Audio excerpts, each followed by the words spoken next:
Hi everyone, I am Dionne with Short and Sweet Languages. I am a language teacher and I help you to learn conversational Spanish right away. So today I will teach you how to say see you later in Spanish at the end of the conversation when you're leaving. You ready? It is nos vemos, nos vemos. 2 words. Nos vemos, nos vemos. So literally, it means we see each other. Nos vemos. Ver is the verb to see. So nos vemos. But, see you later. We'll see each other later. Nos vemos, bye. We use bye a lot in Spanish, just bye, just like in English. So it's very common to say nos vemos, bye. Nos vemos. Okay?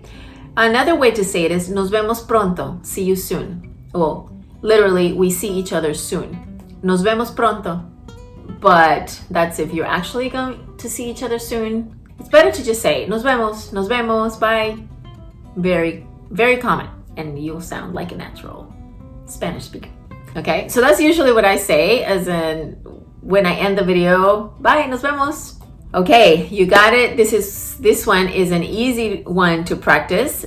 Okay, so if you want to practice an actual conversation, you can have your very first Spanish conversation. It is short. I have all the phrases. I have it written out. It is a short Spanish conversation that you can try out with Spanish speakers. Okay, I tell you exactly what to say. And it's this 1-page PDF document that you can download for free. And I'll leave the link at the end of the video. So go download it, print it, and start learning those phrases. And then you can try it out with any Spanish speaker. Okay, it gives you the questions like, hi, my name is, I am practicing my Spanish. Can I ask you a few questions? I forget exactly, but I have the whole short conversation for you. So you can start practicing that. All right? Okay, remember to like the video, subscribe, do all the things, click on the bell, just so that you can get more Spanish lessons and you know when I have new ones out. All right, then I'll see you here for your next lesson. Bye, nos vemos.